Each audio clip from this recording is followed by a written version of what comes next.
Hello everyone, welcome to another video of content district. आज हम आए हैं डेपलेक्स स्माइल अगेन फाउंडेशन। आज हमारे साथ हैं डेपलेक्स स्माइल अगेन फाउंडेशन की director miss Ayesha Tasleem. Thank you so much for agreeing to do this interview. Welcome ji. अच्छा, मेरा आपसे पहला सवाल ये है कि स्माइल अगेन फाउंडेशन स्टार्ट कब हुई थी और किसने की थी? ये जी स्टार्ट हुई थी, इट वाज कंसीव्ड इन 2003 और ये स्टार्ट की थी मसरत मिसबा जो कि प्रेसिडेंट हैं। डेपिलेक्स ब्यूटी सैलॉन्स एंड इंस्टीट्यूट्स एक बहुत बड़ा इदारा है जिसका हर घर में इस नाम का चर्चा है। इनकी अपनी ब्यूटी पार्लर्स हैं और अब कोई 80 के करीब हो चुकी हैं और इंशाल्लाह ताला हेडिंग टुवर्ड्स अ सेंचुरी। तो उन्होंने ये सोचा था कि इसको स्टार्ट किया जाए। So she conceived it in 2003 and then it was formally registered in 2005.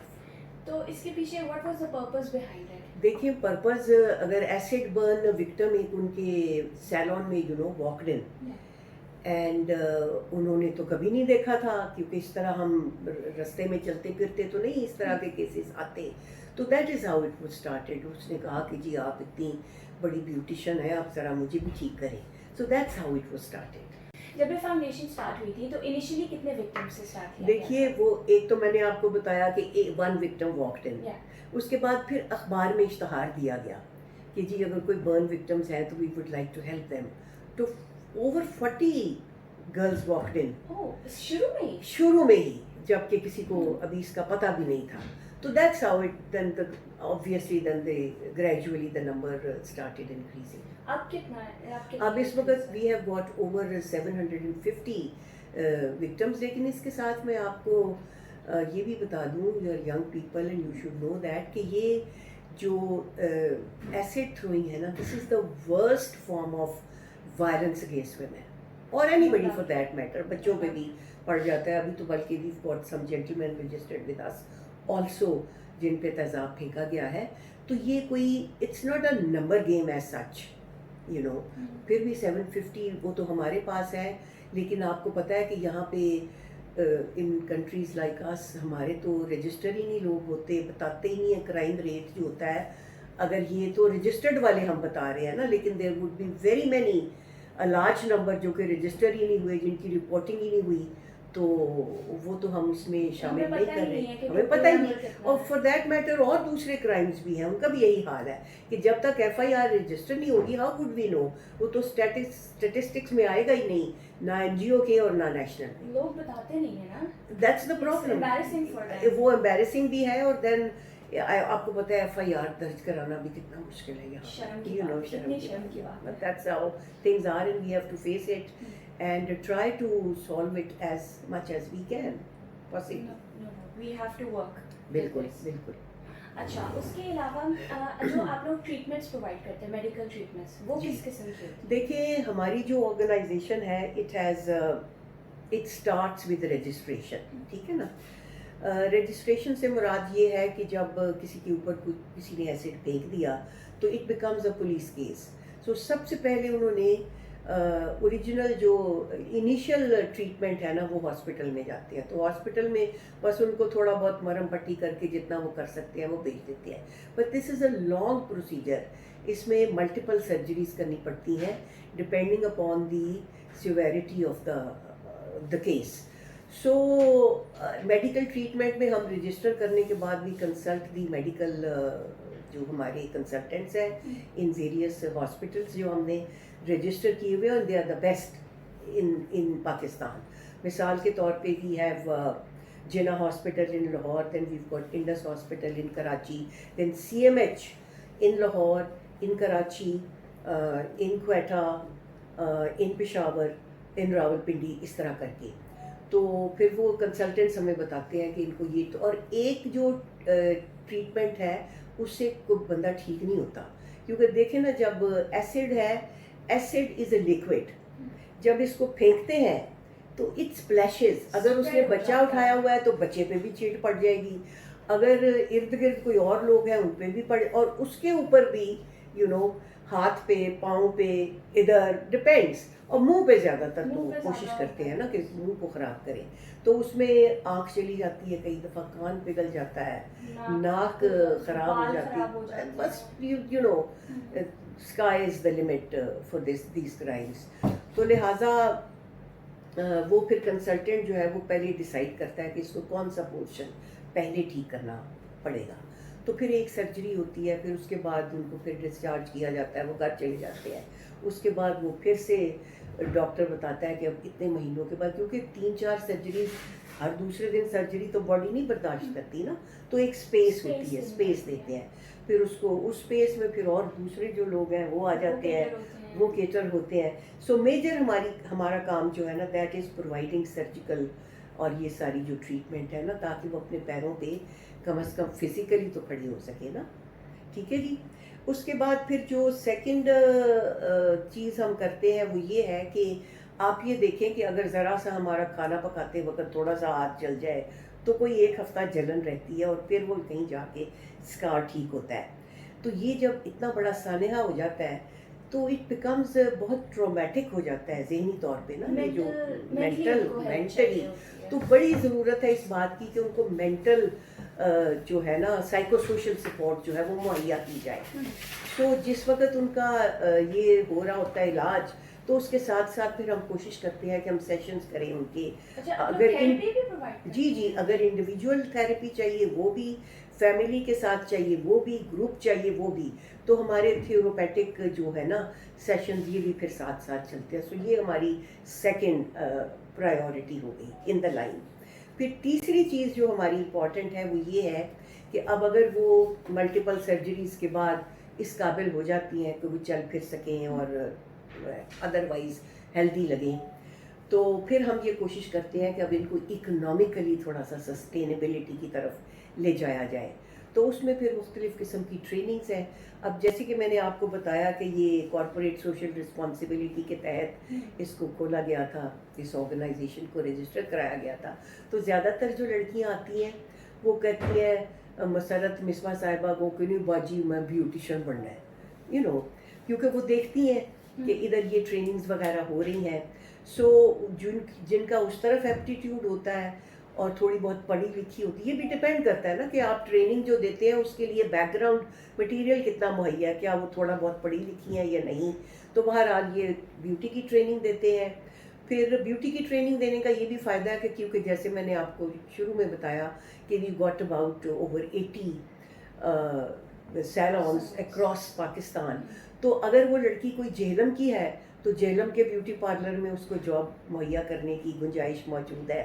अगर लाहौर की है तो लाहौर में, साहिवाल की है तो साहिवाल में। तो वी ट्राई कि उनको ब्यूटी पार्लर्स में ही यू नो समो दिया जाए और वहीं पे वो काम करें। दे डू पेडिक्योर करती हैं, फिर वो अपना बाल काटती हैं, फेशियल्स करती हैं, सारा जो भी ब्यूटी ट्रीटमेंट से रिलेटेड चीज़ें हैं वो उनको सिखा देते हैं।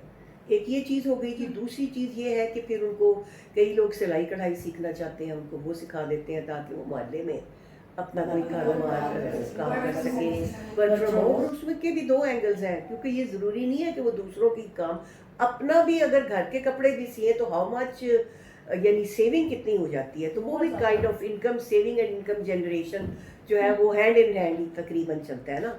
तो ये हो जाता है। और जी 4 हमारी लड़कियां जो हैं वो ट्रेन नर्सेज हैं, they working in hospitals Karachi में और लाहौर में। एक हमारी लड़की जो है बच्ची वो लॉयर बन चुकी है।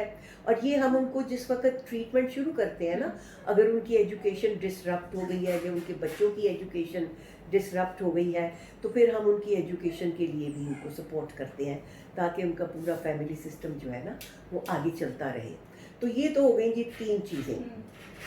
अब इसके साथ साथ, इन तीनों के साथ साथ, अब आप आगे जाके वो सवाल पूछेंगी, लेकिन मैं इधर ही उससे लिंक इसलिए कर दूँ कि जैसे जैसे हम इनको ट्रीट कर रहे हैं, मुआशरे में जब कोई प्रॉब्लम क्रिएट होता है ना तो उसके 2 एंगल्स होते हैं। एक होता है प्रिवेंटिव और दूसरा होता है क्यूरेटिव। तो क्यूरेटिव को तो फौरन अटेंड करना पड़ता है ना. अब गिर गया किसी के ऊपर तेजाब, तो मैं कहूँ कि ठहर जाए जी, मैं ज़रा मुआशरे को कॉन्शियटाइज कर लूँ कि ऐसा नहीं करना चाहिए. वो तो बात की बात है, वो बात की बात है ना, बात की बात भी है और साथ साथ चलती है वो. सो हम ये कोशिश करते हैं कि एक तो उनको इमीडिएटली देने, सपोर्ट देने के बाद साथ साथ एडवोकेसी कैंपेन जो है वो चलती रहे. और उसके लिए हम मुख्तलिफ कॉलेजेस जो हैं, जैसे अब आप आई हैं, क्योंकि यूथ को कॉन्शियटाइज करना बहुत ज़रूरी है. अगर इन्होंने ही तो आगे जाके फिर इस माशरे में आगे जनरेशन ने इसको चलाना है ना, सारे प्रोजेक्ट्स को. तो लिहाजा वो हमारी एडवोकेसी कैंपेन, उसमें सोशल मीडिया भी आ जाता है, उसमें कॉलेजेस की विजिट्स भी आ जाती हैं. What ever, sky is the limit. जो कुछ अवेलेबल है मीडिया पे हम उसमें मौजूद हैं. तो हम साथ साथ हम कोशिश करते हैं कि हम ये लोगों को समझाएं कि भाई ये बहुत बुरा एक क्राइम है और इसको ख़त्म करना चाहिए. ख़त्म नहीं करना तो कम से कम तो कम कर दें, और कुछ नहीं तो कम ही हो जाए. अच्छा, तो जब विक्टिम्स आपके पास आते हैं तो वो ज़्यादा मेजॉरिटी की रीज़न क्या होती है कि उनके साथ उसमें ये है जी, आपको पता है हमारी पैट्रियार्कल सोसाइटी है, मैन मेड सोसाइटी है. शुरू में जब बहन और भाई होते हैं तो उसको बहन को कहते चल ਉਹਦੇ वास्ते रोटी ला, तू बाद च खाई, यू नो. 2 अंडे, एक अंडा है तो कहेंगे बेटे को दे दो, बेटी को ना दो. तो उसमें मुख्तलिफ एक तो ये है कि डाउरी क्यों कम लाई हो, यू नो. एक ये रीज़न है कि तुम्हारे तो बेटियां ही पैदा होती जा रही हैं. एक ये है कि तुम जाके पीछे से और हमारे लिए पैसे लाती रहो, you know, things like that. और दूसरे ये कि फिर वो अगर वो जेलसीज भी होती हैं कि अच्छा मेरे साथ इसकी शादी नहीं हुई, मैंने इसके साथ करनी थी, उसने इनकार कर दिया फॉर व्हाटएवर रीजन. तो उसने कहा लो भाई अब मैं तू मेरी नहीं हो सकती तो ले. How sad. मतलब इस हद तक गिर जाना. तो ये मुख्तलिफ कल्चरल रीजंस जो है ना, वो उसमें कई आदमी दूसरी शादी करना चाहते हैं तो वो रेजिस्ट करती हैं, तो वो कहते हैं ठहरो मैं तुमसे बदला. Things like petty things but very unfortunate. अच्छा, फाइनली हमारे एसिड अटैक विक्टिम्स जो ये वीडियो लोग देखेंगे और उसके अलावा जो एक्चुअल विक्टिम्स हैं उनके लिए आपका कोई मैसेज? देखें जी, यंग लोगों के लिए तो मैं हमेशा ये मैसेज देती हूँ जब हम कॉलेजेस वगैरह में भी जाते हैं कि अब सोशल मीडिया की इतनी ज़्यादा पावर है और हमारा जो वेबसाइट है उसमें वी गॉट बहुत सारी हमने वीडियोस को अपलोड किया हुआ है जो कि मोटिवेशनल मटेरियल है. So to the young people and to the students like you, मैं ये चाहती हूँ कि ये जो हमारी वेबसाइट है इसको आप देखें और उसमें से you pick up the short videos जो आपको, या मैसेजेस या स्टोरीज़ हैं हमारी, ये बच्चियाँ जो हैं इनके बारे में हमने लिखा हुआ है, वो आप पिकअप करें और आगे अपने पेस्ट करें. सो दैट एक किस्म का एक रिपल इफ़ेक्ट जो है वो क्रिएट हो. तो बाकी सब लोग मिलके इसमें, दूसरी बात ये है कि पाकिस्तान एक बहुत बड़ी फिलैंथ्रोपिक सोसाइटी है. इसमें हमारे पास हमारे बैंक अकाउंट्स हैं दिए हुए होते हैं, उसमें सपोर्ट करें मॉनेटरीली भी, क्योंकि एक सर्जरी पे हमारे कोई अबाउट 50,000 रुपीज़ खर्च होते हैं. और as I have told you कि एक जो खातून है उसको फ्रॉम 15 to 20 सर्जरीज की ज़रूरत होती है. So you can well imagine कि कितने पैसे चाहिए होते हैं. So fund raising and plus spreading the message कि ये हीनियस क्राइम जो है इसको ख़त्म होना चाहिए. And never get discouraged. दूसरी बात ये है कि ये ना सोचे कि ओह ये तो कोई माशरा तो बदल ही नहीं रहा, ये मैं क्या आप चलते रहे. ये ग्रेजुअली ही बदलता है. आपको हो सकता है आपकी ज़िंदगी में रिजल्ट नज़र ना आए बट बाद में इंशाल्लाह ताला exactly. It's like planting a tree, like an old man was planting a tree. आपने सुनी होगी छोटी सी कहावत. तो वो कोई पास से गुजरा तो उसने कहा बाबा जी की कर देते हो, ए छोटा जिहा दरख्त ला रहे हो तो तुसी ते एदी छांच नहीं बैठा. उन्हें क्या कोई गल नहीं है, ਜਦੋਂ ਵੱਡਾ ਹੋਏਗਾ ਤੇ अगली जनरेशन बैठेगी. So we have to work long term and not कि बस मुझे आज ही हलवा मिल जाए और आज ही रिजल्ट. सिर्फ अपने बारे में, सिर्फ अपने बारे में, दूसरों के बारे में भी, अपने बारे में भी सोचें. But at the same time क्योंकि ह्यूमैनिटी ही है असल रिलीजन जो है, तो उससे हम दूर जब होते जाते हैं तो उसकी वजह से ये सारी खराबियाँ जो है वो पैदा होती हैं. Thank you so much for your time. It was really nice talking to you. Thank you. और बस आप अपनी मेहनत करें, पढ़ाई करें सही तरह से और आगे चल के आप पॉजिटिव जो थॉट है उसको तरवीज दें. इंशाल्लाह. Thank you. Thank you so much.